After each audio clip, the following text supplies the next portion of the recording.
Hi everyone, మీ దగ్గర 300 rupees cash one day time ఉందా? అయితే పదండి అలా ఒక లాంగ్ ట్రిప్ వెళ్ళి వద్దాం. ఇప్పుడు మనం వెళ్ళబోయే డివోషనల్ ప్లేస్ జ్ఞాన సరస్వతి దేవి టెంపుల్ బాసర.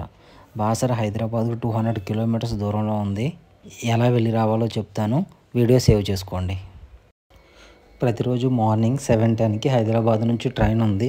టికెట్ కాస్ట్ వచ్చి 90 రూపీస్, జర్నీ వచ్చి 3 hours 50 minutes. వందే భారత్ ట్రైన్లో ఇది పూర్తిగా సిట్టింగ్ ట్రైను. హైదరాబాద్లో చాలా చోట్ల నుంచి ట్రైన్కి అయితే స్టాప్స్ ఉన్నాయి. మీకు దగ్గరలో ఉన్న స్టాప్ అయితే బుక్ చేసుకోండి టికెట్, మీకు వెళ్ళడానికి చాలా ఈజీగా ఉంటుంది. ఈ ట్రైన్ జర్నీ వచ్చి రివర్ పై నుంచి అలాగే పొలాల మధ్యలోంచి ఎక్కువగా వెళ్తుంది. జర్నీ అయితే చాలా సరదాగా ఉంటుంది.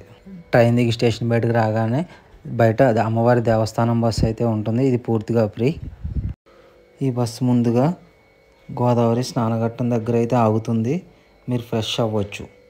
ఆల్రెడీ ఫ్రెష్ అయ్యి వచ్చి ఉంటే డైరెక్ట్గా గుడి దగ్గర దిగండి. గుడి ఎంట్రన్స్ ఇలా ఉంటుంది. కొంచెం లోపలికి వెళ్ళాక గుడికి రైట్ సైడ్లో క్లాక్ రూమ్ ఉంటుంది. క్లాక్ రూమ్లో మీ బ్యాగేజ్ అయితే కౌంటర్లు ఇచ్చేయండి. ఈచ్ బ్యాగ్కి వచ్చి 30 రూపీస్ ఛార్జ్ చేస్తారు. మీ చెప్పులు కూడా అక్కడే ఇచ్చేసేయండి. దర్శనానికి స్టార్ట్ అవ్వండి. దర్శనానికి వెళ్ళే ఎంట్రన్స్ అయితే ఇలా ఉంటుంది. ఇక్కడ నుంచి మొబైల్ ఎంట్రీ అయితే ఉండదు. మొబైల్ అయితే కౌంటర్లో ఇచ్చేయాలి. ఇదే అమ్మవారి మెయిన్ టెంపుల్. ఇక్కడ చాలా పీస్ఫుల్గా ఉంటుంది. ఇక్కడ చాలామంది పిల్లలు అక్షరాభ్యాసంకి వచ్చిన వాళ్ళు ఉంటారు. ఇక్కడ అక్షరాభ్యాసం 2 ప్యాకేజెస్ ఉన్నాయి. ఒకటి వచ్చి 250 రూపీస్, సెకండ్ వన్ వచ్చి 1000 రూపీస్. టెంపుల్కి రైట్ సైడ్లో అమ్మవారి శారీస్ అయితే అమ్ముతారు. 200 to 500 కాస్ట్ ఉంటాయి. అమ్మవారి దర్శనం అయ్యాక పక్కనే మహంకాళి అమ్మవారి టెంపుల్ ఉంటుంది. ఈ టెంపుల్ కొంచెం కొండపైకి ఉంటుంది. ఈ టెంపుల్లో ప్రతిరోజు కుంకుమ పూజ అయితే చేస్తారు. ఎవరికైనా ఇంట్రెస్ట్ ఉంటే 100 రూపీస్ పే చేసి టికెట్ తీసుకుని పూజ అయితే చేయించుకోవచ్చు.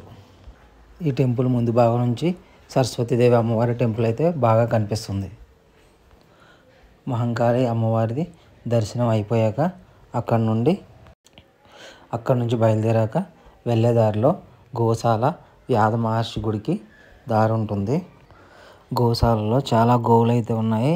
వీటన్నిటికీ మీరు కూడా ఆహారం ఇవ్వచ్చు. కాకపోతే ఈ గో సంరక్షణకు ఉండే వ్యక్తి పర్మిషన్ తీసుకుని ఆయన ద్వారా మాత్రం ఇవ్వగలం. గోశాల నుంచి బయలుదేరిన తర్వాత వ్యాస మహర్షి గుడికి వెళ్ళే దారి ఇది. ఈ వ్యాస మహర్షి గుడి అయితే కొండపైకి ఉంటుంది. ఒక 100 to 150 స్టెప్స్ అయితే ఎక్కాల్సి వస్తుంది. గృహలోకి వెళ్ళాలంటే టికెట్ తీసుకోవాల్సి వస్తుంది. టికెట్ కాస్ట్ వచ్చి 5 రూపీస్. గృహ లోపలికి వెళ్తున్నప్పుడు మాత్రం ఒక క్రేజీ ఫీలింగ్ అయితే వస్తుంది. 15 to 20 feet లోపలికి ఉంటుంది. పొడుగుపాటి వాళ్ళు అయితే మాత్రం కొంచెం వంగి నడవాల్సి వస్తుంది. లోపలికి వెళ్ళాక లోపల లెఫ్ట్ సైడ్లో వ్యాధ మహర్షి గారి విగ్రహం, రైట్ సైడ్లో అమ్మవారి విగ్రహాలు అయితే ఉంటాయి. దర్శనం చేసుకున్నాక అక్కడ నుండి 100 meters దూరంలో నిత్యాన్నదాన సత్రం అయితే ఉంటుంది. ఇది దేవస్థానం వారి సత్రము. టైమింగ్స్ వచ్చి 12:30 to 2:30. భోజనంలో ప్రసాదము, పప్పు, సాంబార్ అయితే బాగుంటాయి. ఒకసారి ట్రై చేయండి. భోజనం అయిపోయాక మీ బ్యాగేజ్ తీసుకుని క్లాక్ రూమ్ నుంచి బయట షాపింగ్స్ అయితే చాలా ఉంటాయి. షాపింగ్ చేసుకోవచ్చు.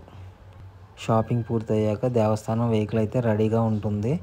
అది ఎక్కితే డైరెక్ట్గా రైల్వే స్టేషన్ దగ్గర దింపేస్తారు. 15:45కి ట్రైన్ ఉంటుంది. Ticket cost 90 rupees. హైదరాబాద్ వైపు వెళ్ళే ట్రైన్లు మ్యాక్సిమం ప్లాట్ఫామ్ నెంబర్ 1 మీద ఆగుతాయి. ఈ ట్రైన్ ఎక్కితే ఈవినింగ్ మళ్ళీ 8 o'clockకి తిరిగి హైదరాబాద్ చేరుకోవచ్చు. ముఖ్యమైన డేట్స్ అన్నీ లాస్ట్లో ట్యాగ్ చేశాను అమ్మవారి.